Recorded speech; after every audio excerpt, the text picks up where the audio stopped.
থেকে আপনাদেরকে জানাই আন্তরিক শুভেচ্ছা এবং অভিনন্দন। আজ আমি আপনাদের সামনে বাচ্চাদের একটা পছন্দের খাবার ফ্রেঞ্চ ফ্রাই বানিয়ে দেখাবো, কারণ বাচ্চারা অনেকেই ফ্রেঞ্চ ফ্রাইটা অনেকের পছন্দ। এটা বাচ্চাদের স্কুলের টিফিন বাসায় যে কোনো সময় বাচ্চাদেরকে বানিয়ে দিতে পারেন। একবারে তেল ছাড়া স্বাস্থ্যকর একটা ফ্রেঞ্চ ফ্রাই রেসিপি নিয়ে আপনাদের সামনে হাজির হলাম। এখানে আমি একটা আলু নিয়েছি, আলুটাকে ছিলে ধুয়ে নিয়েছি। এ পর্যায়ে আমি আলুটাকে কেটে আপনাদেরকে দেখাচ্ছি। দেখেন বন্ধুরা, আলুটাকে আমি এভাবে করে কেটে নিয়েছি।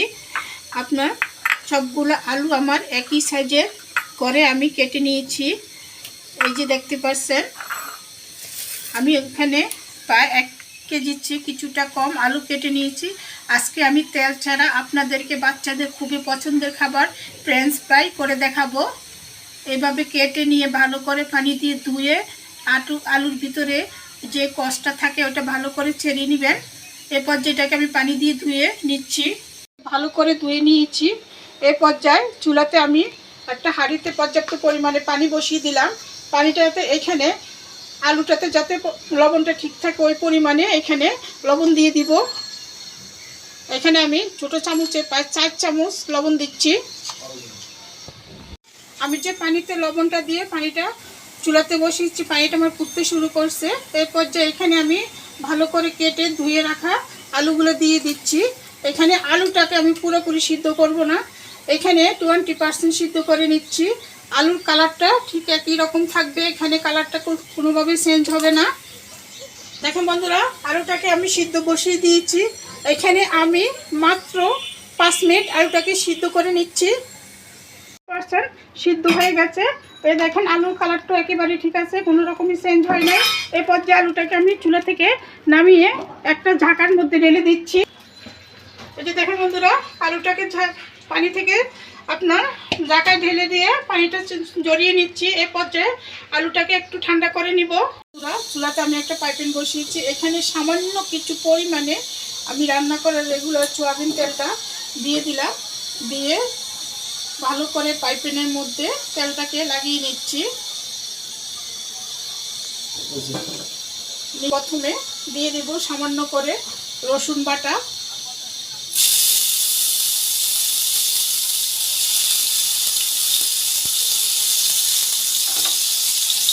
আর দিয়ে দিচ্ছি আদা বাটা,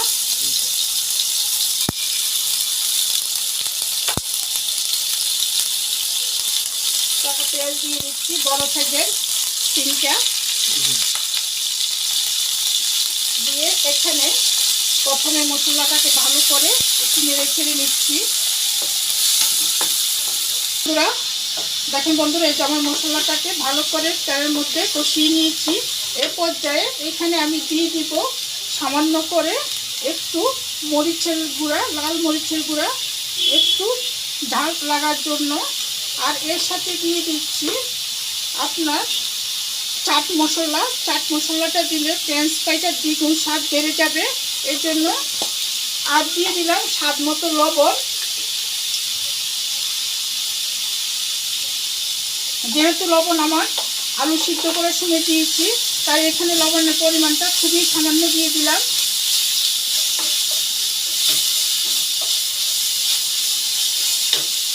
দিয়ে এর পর্যায়ে এখানে আমি টমেটো পেস্ট করে রেখেছি, টমেটো পেস্টটা দিয়ে দিচ্ছি। দিয়ে এটাকে ভালো করে নেড়ে চেড়ে কষিয়ে নিব আবারও।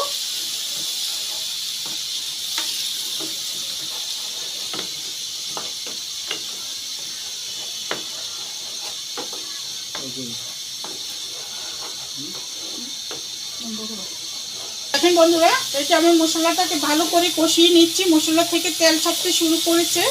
এ পর্যায়ে এখানে আমি আগে থেকে যে আলুটাকে সিদ্ধ করে 20% সিদ্ধ করে রেখেছি, পানি জড়িয়ে নিয়েছি, এই আলুটা দিয়ে দিচ্ছি সব মশলার সাথে। দিয়ে এটাকে নেড়ে চেড়ে মশলাগুলোর সাথে ভালো করে মিশিয়ে নিচ্ছি।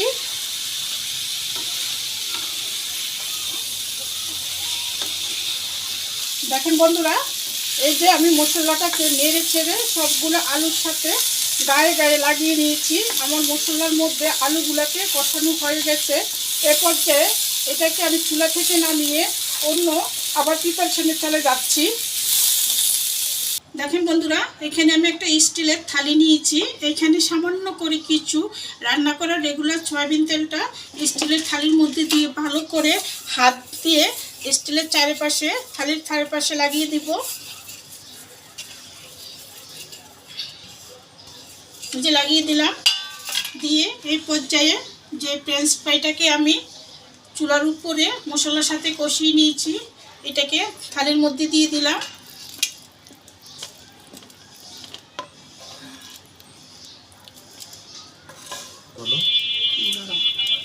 দেখেন বন্ধুরা, আমি আলুগুলাকে ভালো করে একটার উপর থেকে একটাকে নামিয়ে থালির মধ্যে ভালো করে বিছিয়ে দিলাম। দেখতে পাচ্ছেন একটা কাঠির সাহায্যে। এই পর্যায়ে আমি এখানে ওভেনে বেক করব না, কারণ যেহেতু ওভেন সবার বাসায় থাকে না, তাই আমি ওভেনে বেক না করে এটাকে চুলার উপরে বেক করে নিব। এখানে আমি রেগুলারের মতোই একটা অ্যালুমিনিয়ামের বল বসিয়েছি। এখানে আমি একটা নর্মাল কাগজ দিয়েছি বলের উপরে, দিয়ে একটা স্ট্যান্ড বসিয়ে দিলাম। দিয়ে এখানে থালিটাকে আমি বসিয়ে দিব, দিয়ে এটাকে আমি ঢাকনা দিয়ে দিচ্ছি। ফিরে আসছি 40 মিনিট পর। দেখেন বন্ধুরা, ফিরে আসছি আমি 40 মিনিট পর। এই যে দেখেন আমার ফ্রেঞ্চ ফ্রাইটা কতটা সুন্দর হয়েছে, কালারটা দেখলেই বোঝা যায়। এই যে দেখতে পাচ্ছেন, আর কতটা সফট হয়েছে, এই যে দেখতে পাচ্ছেন বন্ধুরা।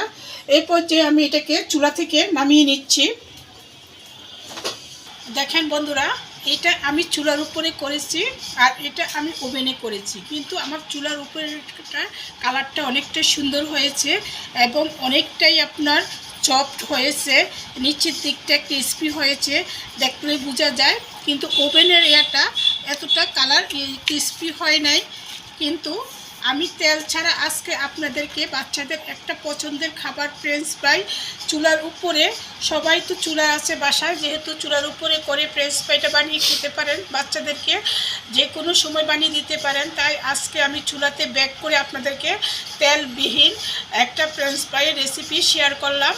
আশা করি আপনাদের সবার কাছে আমার ভিডিওটা অনেক ভালো লাগবে। যদি ভালো লেগে থাকে তাহলে অবশ্যই লাইক, শেয়ার, কমেন্ট করবেন। প্লিজ প্লিজ প্লিজ আমার চ্যানেলটাকে সাবস্ক্রাইব করুন। আপনাদের সবাই ভালো থাকবেন, সুস্থ থাকবেন। আল্লাহ হাফেজ।